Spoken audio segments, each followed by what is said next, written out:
My remake of LEGO Loco is getting closer to completion, but a lot of polish is still missing, so it's time to go through the entire game and add in a whole bunch of the audio and visual effects that make every feature pop. There's also a few features that are slightly broken, so I'll go back and fix those along the way. So let's get this game tidied up and start from the beginning, the menu. There's basically nothing going on in the menu, so this barely took me any time at all. I already went back and updated all of the buttons beforehand, so all I had to do was add in an audio player and set up a few clips for the button presses, as well as the classic exit sound that plays. When I added the exit sound, I made sure that the game's close is delayed by a second, so that the sound can fully play. And with that, the menu is basically done. There's no animations here, no menu music, nothing.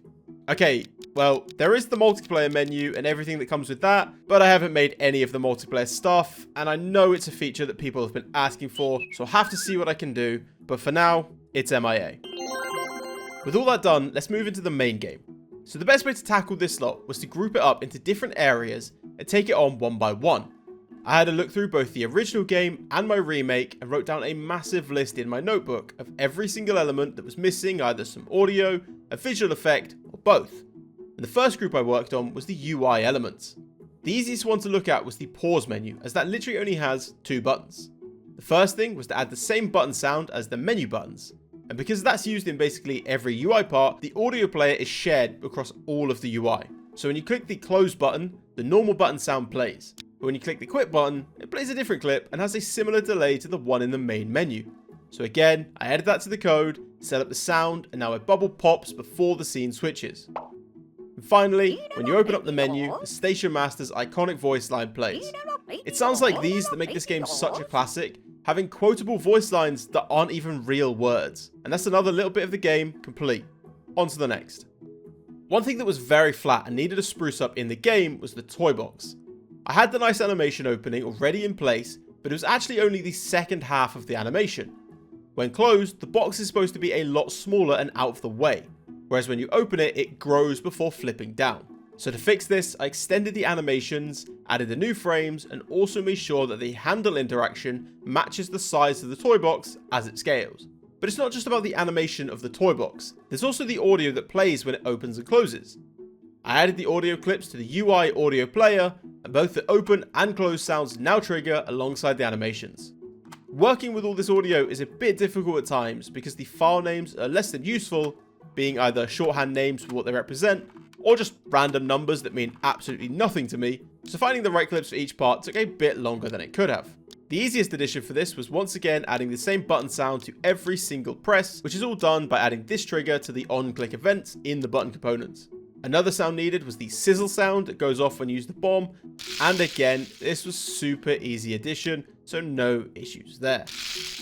I also added the sound effects when you place a building down and erase a building, complete with the little particle effect that plays. I updated the ghost object to give you a better understanding of where a building can be placed by having it turn translucent when over another object, just like in the original. And finally, when hovering over a building with the eraser, that building turns translucent to indicate that it will be erased if you click. Lovely stuff, that all looks and feels a lot better. It's so good seeing all of these little details complete the whole game, and thankfully they're mostly very easy to implement. Now onto some more sounds. The largest group of sound effects missing is for all of the inspect sounds that the buildings, minifigs, cars, animals and trains all make. So let's start with the buildings. When you inspect a building, there's a single sound that plays, like the oil bubbling for the fast food restaurant, or the Italian shouting at the pizzeria.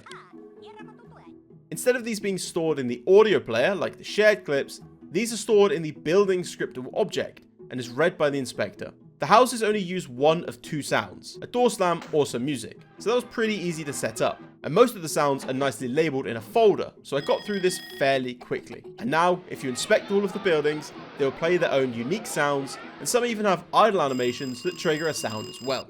The animals and cars are very similar, with a single sound when you inspect them. So again, very easy, just had to add one new variable and that was all set up. The minifigs on the other hand were a bit more work. So instead of just having one sound, they have a whole bunch depending on their current mood. Now the mood was something I added a while back, where the minifig's current status changes based on whether or not they can find a path or are trapped in a small space. I don't know the exact details behind this, but I just added it the best I could. And the interact audio is no different. So instead of returning a single sound clip, the minifigs have a function to return a clip based on their mood, and the inspector plays that instead. This took me the longest time to set up because all of the names for the minifigs are literally just numbers, so I had to listen to every single voice line to figure out where they were going. I've probably got a few missing or in the wrong place, but for the most part, it's all good. The trains were basically the exact same, it just plays the clicking noise when you inspect it. However, it needed to also bring up the zap button on the magnifying glass that removes the train when pressed. So now in the inspector code, when it checks what kind of object you're inspecting, it'll see if it's a train and enable the zap button's interactability.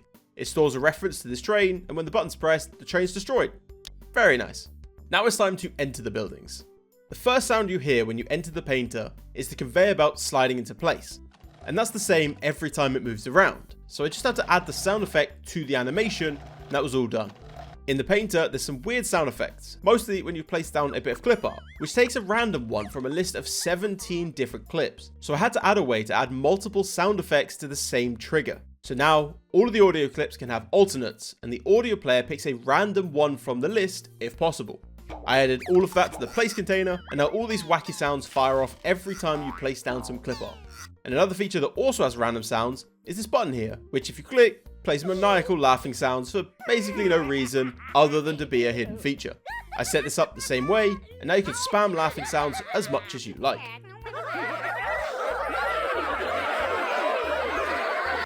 I then went through and added the other sounds for clicking on the buttons, having the wheels make the bubbling sounds, all of that stuff, and now the painter feels a lot more complete. Take a look at this comparison for before and after adding a few sound effects, and you can just see how much it changes the experience.